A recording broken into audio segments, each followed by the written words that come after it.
Welcome to episode 1 of Premside Pod. Just going to be doing a podcast here talking all things Premier League. I'm Aaron with my friend Adam. Nice to see you guys. Super excited to have you here on our first podcast. Quick thing I want to address. This Tottenham flag behind me. I'm not a fan of it. I'm a Chelsea fan. It is mine. Let's go Blues. This is definitely subject to change in future North podcasts. London rivalry here.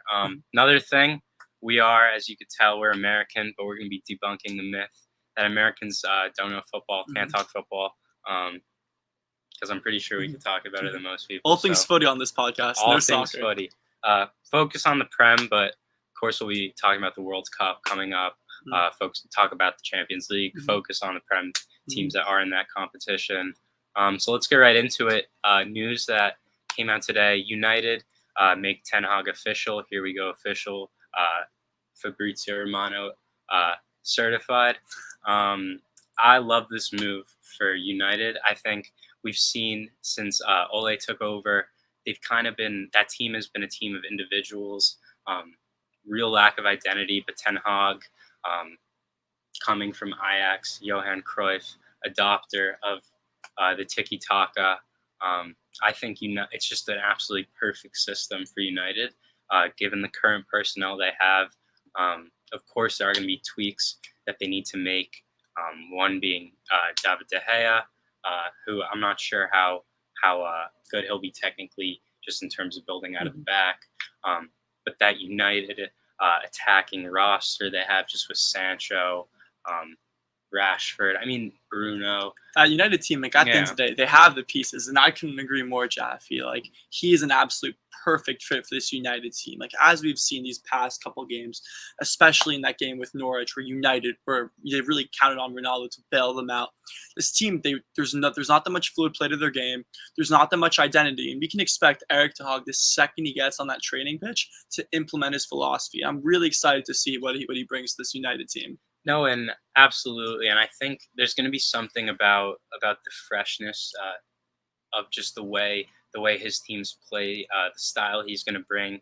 And I think since, of course, Sir Alex Ferguson, some of his successors, they just have not been nearly up to par.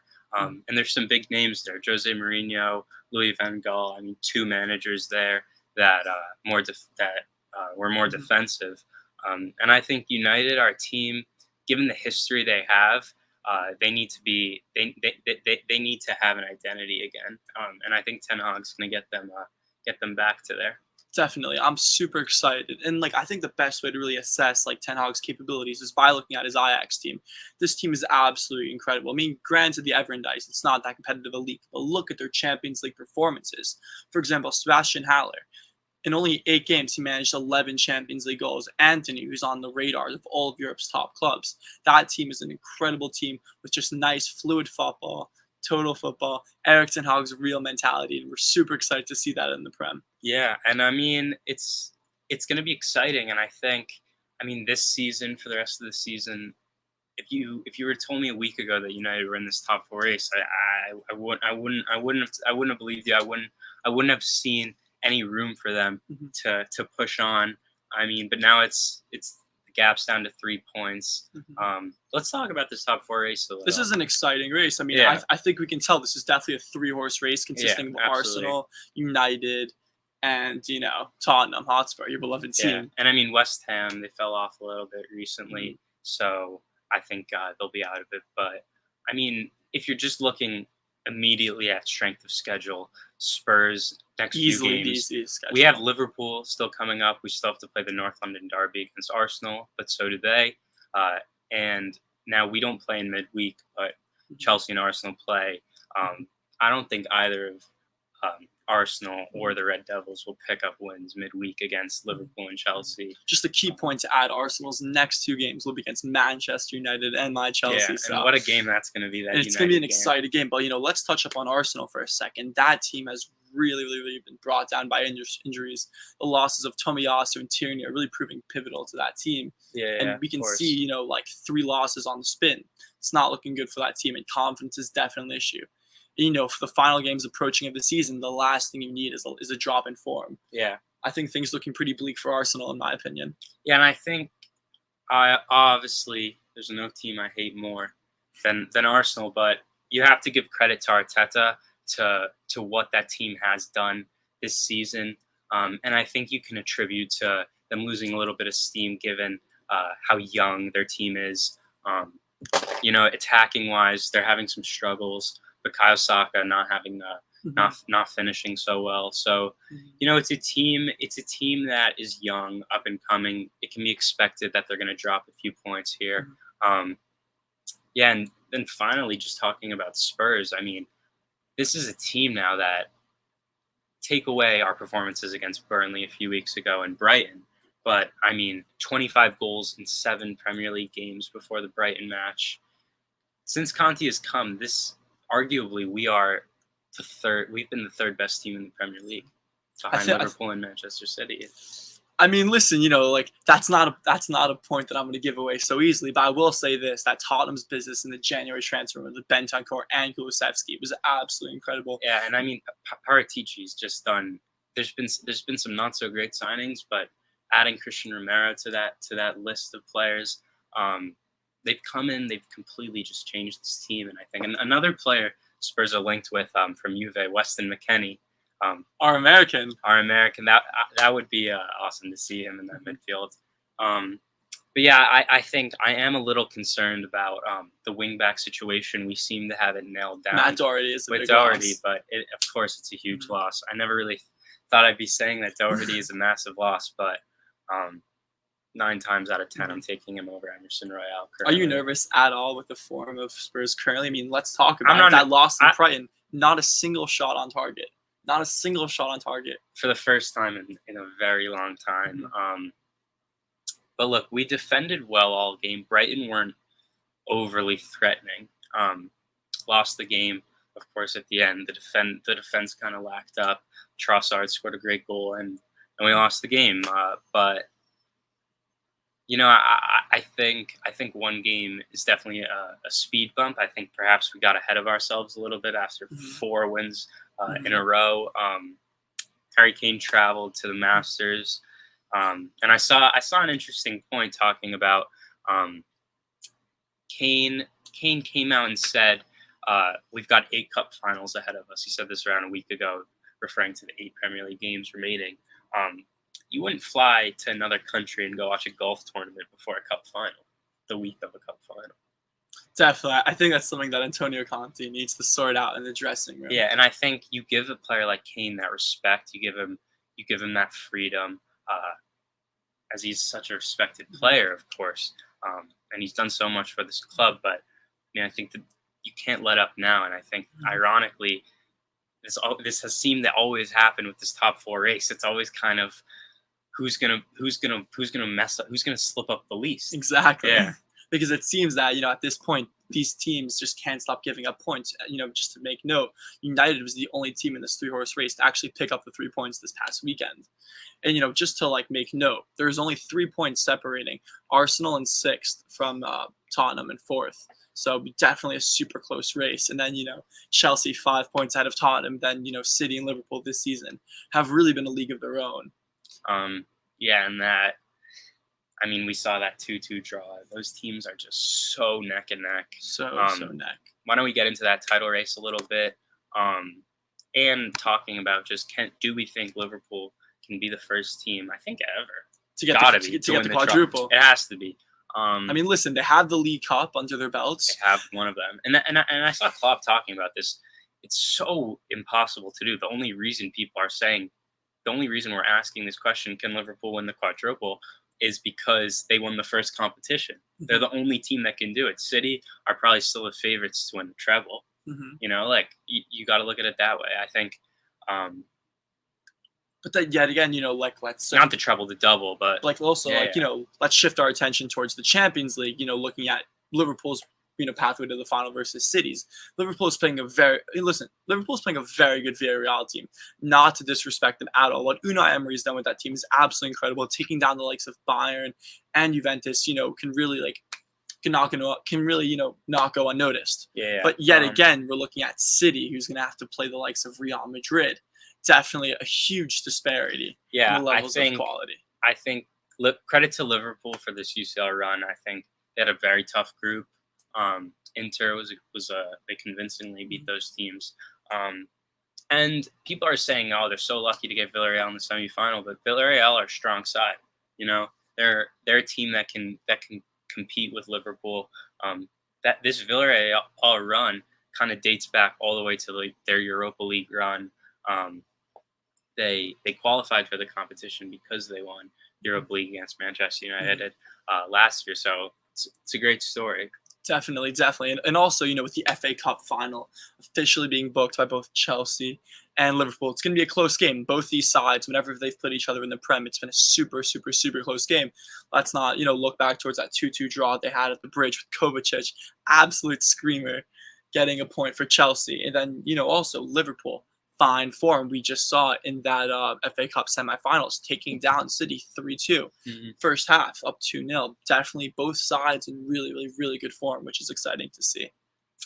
Yeah, and I mean, I think, looking at the Prem, do we think they can win the Prem? It's a matter at this point of who's going to slip up more again. It's neck and neck, 1 point separating those teams. I honestly think Spurs at the moment we can compete with Liverpool.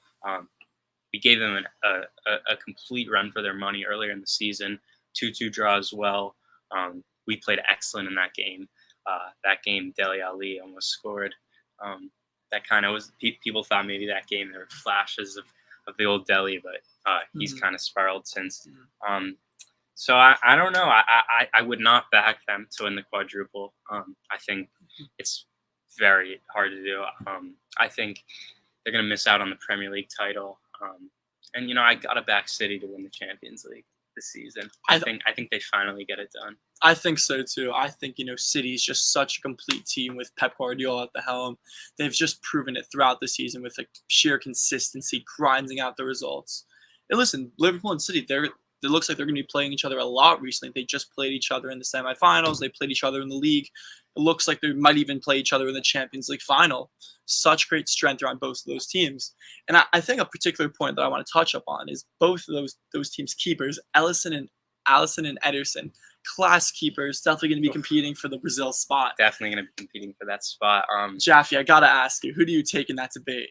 Let's get into this debate. I know who you like. I am an Alisson supporter. I think after the Copa America, we saw Ederson. He kind of made an error coming out too early against Di Maria. And I think we see that with Ederson so often in the Premier League. If you taking you guys back to the first goal we scored, the Kulusevski goal, Ederson came out of his box. Kulusevski just slotted into an open net. And I think with Brazil, when you have defenders that are error prone, just thinking back, guys like David Luiz, and Thiago Silva, not necessarily error prone, but you got proper Rolls-Royce defenders. They're not Italian, but it's a unique breed of defenders. And I think Alisson, he's a little bit of a better shot stopper. Ederson, a little bit of a better passer. But I don't think a better passer. I don't think it's as significant. I'm going to interject there. I think the thing that sets Ederson apart is his ball distribution. You've seen this countless times. Him sending that ball across the pitch, landing perfectly into the hands of one of City's forwards. I will say Alisson actually has 1 assist this season. Ederson and Alisson has 1 goal in the last 2. How many goals has Ederson scored in the last 2 seasons? that is an interesting point. Look, Alisson's a Brazilian keeper. He's good with his feet. But Ederson, speaking of good at the feet, can we really ignore Ederson's amazing cutback against Liverpool on the goal line? I'm not calling it an amazing cutback. Come on. If I was a City fan, confidence under pressure. I have to deal with antics for my goalkeeper. Hugo Lloris sometimes will just, I just don't even know what goes through his mind sometimes. But I think we see that from Ederson, and I think he's made mistakes that you can't have occur in a World Cup. And I think Alisson is much more secure of a keeper. I think Alisson actually, he's been playing a little more in the recent qualifiers since Ederson kind of had that mistake in Copa America final. But I don't know. I mean, if you're Brazil, who do you pick? You got a tough choice on your hands, and Tite definitely is going to have a bit of a headache with that one. And, even the stats, like, there's really not much separating these keepers. I think both 17 clean Not sheets much, on the yeah. season. It's really not much at all. Both of them have save percentages in the 70s. It's going to be a tough one. But, like, further analyzing these teams, like, we both know that their real strength is in their pacey forwards and wingers. Particularly Mahrez and Salah have been standout players this season. Jaffe, what's your take on that? Look, and I know, so we just did a little comparison with Alisson and Ederson, and I'm not sure exactly who. I think his name's Sean on TikTok. This podcast he brought this up, Mahrez or Salah, and TikTok just went crazy. They were like, Salah is such a better player. It's not even a comparison. I think Salah is clear. You could say that, and I'll tell you right now. He didn't really explain why Mahrez is better, but I'll explain right now in a minute why Mahrez is a better player than Mo Salah. Okay, I'll ask you questions. What is Mo Salah's biggest strength? Biggest strength, easily taking the ball from outside of the box, cutting it and scoring beautiful goals. So end product. End product for sure. Finishing. He's a clinical finisher at the end of the day. All right. That is his bread and butter. Mo Salah, 20 goals in the Premier League this season, 5 of them penalties. Mahrez, 10. Premier League top scorer. When you toggle per 90, Mahrez actually second in goals per 90, 0.76 per 90. Salah just above him, but it's not that close. And Mahrez, that's not his job on Liverpool. He's not the focal point of that offense. Let's move on to other aspects of their game. Riyad Mahrez has arguably one of the best first touches in world football. Excellent. He's a better dribbler. Salah takes on more defenders, but Mahrez, percentage-wise, better dribbler, better passer of the ball. And then I'm going to ask you this. If you take Mo Salah at any point in his career, you put him in that 2015-16 Leicester side, I don't think they win the league. I think there was just an element of Mahrez that season that was just magic, and I think he still has that. I think Riyad Mahrez is potentially a top 5 footballer in world football. Wow. That is a bold claim. That is a bold claim. So respond to that. I would say Mahrez, achievement-wise, winning the Premier League with Leicester is just ridiculous, and it's not talked about as that aspect of his career is not talked about as much. He's been wildly successful with City. What would the argument be for Salah? It's easier to make. Listen, like Salah, look what he's done for this Liverpool team. He, as you said, he's been that focal point. He's grinded out the wins. He's gotten the goals. He's been there at the clutch moments. And at the end of the day, Liverpool is a title contender. And I think a lot of that has to do with Salah's end product. But listen, like, I think you bring up great points. Mahrez, absolutely incredible, pivotal to that Leicester win and Leicester winning the Premier League that year. But they're different players. It's not a like-for-like comparison. Mahrez is definitely on the more creative side. If you want to talk about a like-for-like comparison, I think a really interesting thing is to talk about Ronaldo or Kane. 2 players that have really, really, really helped out their teams this year. Yeah, that's going to be the last comparison that we get into. Obviously, I'm a Spurs fan. I think this one's obvious who I'm going to be taking. He's going to be taking Ronaldo, but I started off with the Mahrez one, so listen, you tell me how Ronaldo at 37 has been better than Kane, who is just quite possibly the best all-around striker in the world. Listen, points are made, but allow me to share my opinion. Listen, I'm going to ask you a couple quick questions.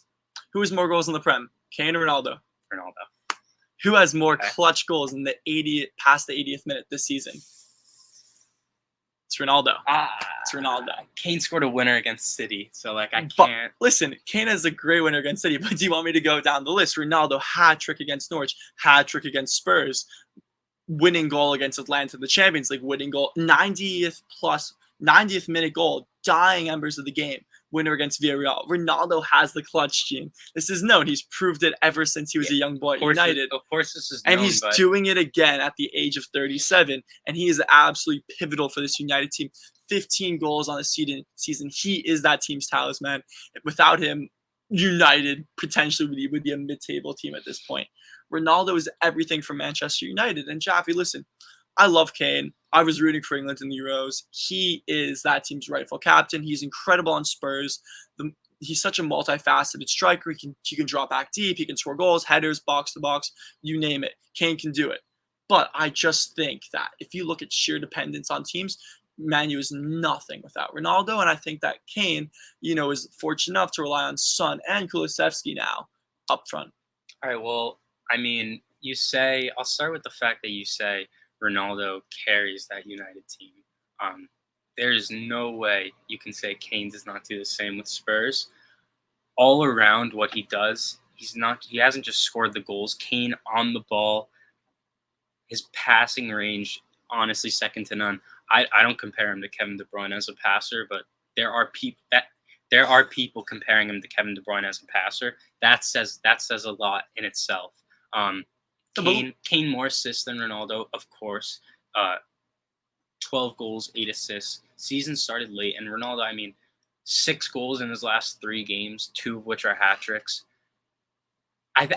Just Ronaldo you can't deny that Ronaldo is not the same player nearly he used to be technically. Just on the ball, he's not pleasing to watch. Kane on the ball, when Kane gets the ball, when he drops deep, it's art. It's pure art, and I think his relationship with Son has shown that.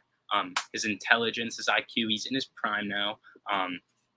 Last season, Playmaker of the Year and Golden Boot winner.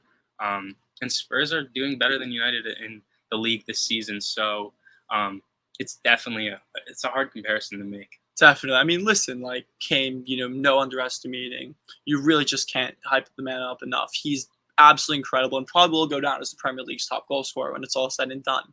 But the way I look at it, football is a game of end product. And which player has really been able to grind out those 3 points for his team? And I just think that Ronaldo is that man. Ronaldo's done it. Ronaldo's gotten the 3 points. When Ronaldo is clutched up for his team, he's been there in the 90th minute. He's gotten the win. Both incredible players. The season's not over yet, but we're both super excited to see what happens. Yeah. Kane or Ronaldo for this. In the matchups that they've had together, Ronaldo has turned up more, you could say. Mm-hmm. With the hat trick, of course, against Spurs. Mm-hmm. But I think Harry Kane, you can't underestimate what he's doing just all around on the football pitch. He's absolutely everywhere on the pitch today, just doing everything. Last point I want to bring up. I know you're not going to like this. Saw a rumor. I do not think that this will happen. But I'm seeing it. It's a ridiculous claim. But your center back, Rudiger. Let's just shut it down. Let's just shut it down. Conte. Let's just shut it down. I think it's ridiculous. I think Rudiger. Yeah, listen. There's a lot of instability. We need a left-sided center back. I would love him. There's a lot of Rudiger, Dyer, Romero. So that would be the best, defensive trio in the world. Let's not get ahead of ourselves. Listen. There is a lot of instability surrounding this Chelsea team. Bids from all these consortiums looking to buy the team are still being looked at. Definitely unclear what's going to happen. Chelsea is paralyzed financially as we speak. But Rudiger going to Spurs, I don't know. I think that's a little crazy. Rudiger to Real Madrid, maybe there's some truth to that. But I think unfortunately I have to accept that Christensen's probably going to depart from the club. But no, I think Rudiger's going to stick. I think he's going to stay put. Yeah. And I think honestly, if we're talking about someone to occupy that left-sided center back role for Spurs, throwing more names out there, I'd prefer all these guys over Rudiger, just given age. Josko Gvardiol, Bastoni, Sven Botman. Those are 3 targets that great players. None of them have the accolades that Rudiger has, and none of them. Yeah, but they're young, and none of them have played in the Premier League. Rudiger is Bastoni and Conte, the Italian link. I think this is a silly point to make. I'm just going to dismiss it. I think you look at Rudiger, what he's done for this Chelsea. Look at their Champions League run last year. Rudiger absolutely locks up both Benzema and Suarez in those ties. 2 fatal errors in the Madrid game, though, in that tie. He played incredible in that second leg. Rudiger's been incredible for Chelsea. He did slip on all season on the Benzema. Look at this Chelsea defense with the likes of, Thiago Silva, Ben Chilwell, Reece James, Andreas Christensen. I think Rudiger is probably the best center back in that team. Yeah. He's incredible. I don't see him leaving Spurs. I think he's very happy with the Tuchel mission at Chelsea. I think he believes in the process. And I think he knows that this thing for this Chelsea team isn't even close to being seen. Is it a matter? Will it just become a matter of wages? Definitely. I mean, listen, be. throughout the season, Rudiger has been going back and forth, with Chelsea over contract negotiations. But I think when it's all said and done, we'll be seeing him playing at the Bridge next season. No, absolutely. Yeah, and I think that kind of concludes the first episode of this podcast. What do we got going forward for this week? Got going forward. Some midweek Prem. We have some midweek Prem. Liverpool, Manchester United tomorrow. That's going to be an absolute humongous game. We'll see if Ronaldo can back me up on what I said today with another strong performance. So much to see, so much to discuss. We're looking forward to chatting with you guys next time. Thank you for joining us. I think I'm gonna have some trouble keeping that flag up next episode. I think we might have a change of flags. All right. Cheers, everyone. Cheers. Thanks.